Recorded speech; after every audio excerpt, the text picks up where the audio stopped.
Le joli mot du jour, aujourd'hui, gageur. Salut les gars, je reviens. Vous avez remarqué le jeu de mots, hein? Gageur. Non? C'est pas grave. Je suis content de moi quand même, allez. Et tenez, je parie, ou je prends les paris, nous allons bien nous casser la tête durant cette chronique. Pourquoi? Tout d'abord parce que ce drôle de mot peut s'écrire de deux façons. Gageur ou gageur, avec ou sans tréma. Pourquoi deux orthographes, me direz-vous?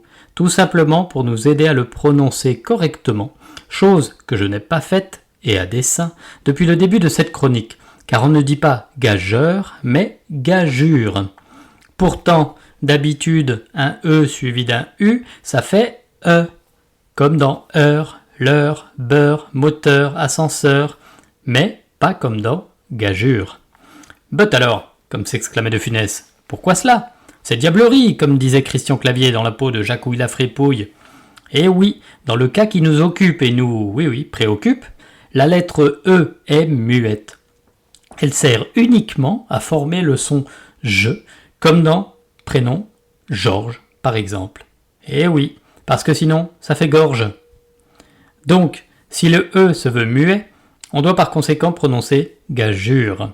Et comme les jeunes générations sont devenues fainéantes avec la langue française, la réforme de l'orthographe de 1990 a jugé, et pas jeugé, a jugé bon d'introduire un tréma sur le U pour guider la prononciation de ce mot oublié et vieilli.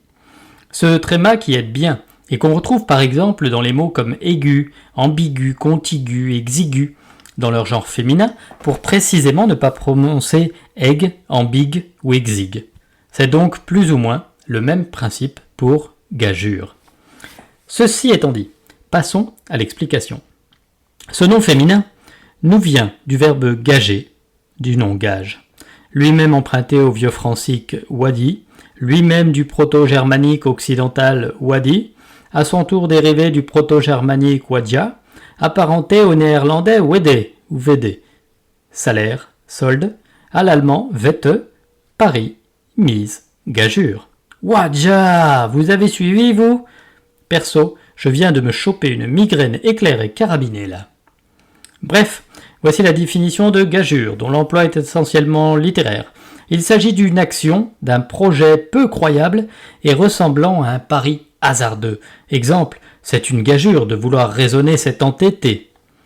Nos cousins québécois, qui n'aiment rien tant qu'user avec saveur nos vieux mots, ces mots du vieux continent que les Français ont importés de l'autre côté du Saint-Laurent, emploient dans le langage courant la gageure pour désigner l'engagement à payer un gage si l'on perd un pari. Engagement à payer un gage, c'est redondant ça, dis donc.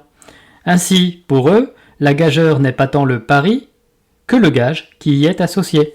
C'est la promesse que des personnes se font réciproquement de donner au vainqueur d'un pari ce dont elles conviennent en gageant. Vous me suivez toujours? N'est-ce pas une gageure que d'essayer d'expliquer la gageure? Je parie que la moitié d'entre vous a déjà abandonné ce podcast avec l'objectif de se faire fondre du paracétamol ou de l'ibuprofène afin de lutter contre le mal de crâne. À ceux qui sont restés et resteront jusqu'au bout, je leur dis merci. Pourtant c'est vrai quoi, cet épisode est chiant à mourir, non? On n'y croise même pas la virginale Pétronie de l'escarpolette, je n'y pousse pas même la chansonnette, et je déblatère à tire-larigot des trucs qui abrutissent le cerveau. Alors, avant de nous quitter, gageons que le prochain épisode du joli mot du jour sera un peu plus rigolo, mais tout aussi instructif. On parie? On se met un gage? Salut!